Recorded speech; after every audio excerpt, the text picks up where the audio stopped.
Hey guys, welcome to episode 3 of my series for Tarkov Skills. Today we are talking about strength and how to get skill points, what is worth doing and how long it will take you to get the skill to max via different methods. As always, I would greatly appreciate if you gave me a follow on YouTube and Twitch, and if you have questions or have found any mistakes, then please let me know. You can also check my skill guide on dashingnot.co.uk for further reference. I personally rate strength the second most valuable skill in Tarkov due to the insane advantages it can give you.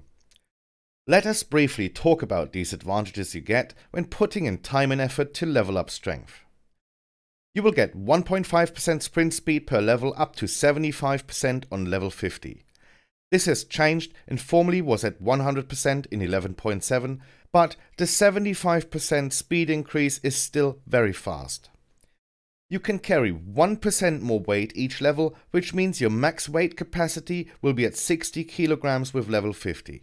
In addition, each level of strength gives you 0.36% more jump height, totaling an 18% on level 50 as well. With those 18%, you can literally jump onto the roof of Resort. No, you can't. You will be able to put in more power behind your hatchet attacks, totaling in 30% more strike power, which means you get 0.6 strike power per level. And last but not least, the distance you can throw grenades at enemies is increased by 0.5% per level, ending up at 25% increase to throw distance at level 50. Level 51 will enable the elite skill, which means that only things in your backpack count towards your character's weight, and therefore armor and rigs and everything in them does not add weight to your character's max weight anymore. There are 3 ways to gain strength as of point 12. Walking overweight, where 9% underweight already counts as overweight. In example, your max weight is 40 kilograms, then you will start gaining strength by walking at 36.1 kilograms. Throwing grenades and smacking people with your knife or hatchet. Most people will always choose the fastest way to level strength up, which is hitting a target, a scav or a PMC, but in case you want to combine all 3, here's how it works.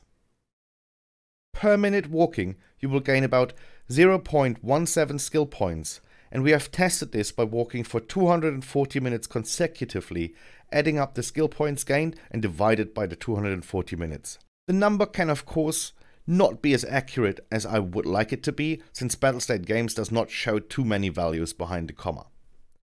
Whenever you throw a grenade, it will award you with 0.1 skill points. However, your first grenade will give you about 0.25 skill points, and we also tested this by throwing a single grenade for about 50 raids consecutively.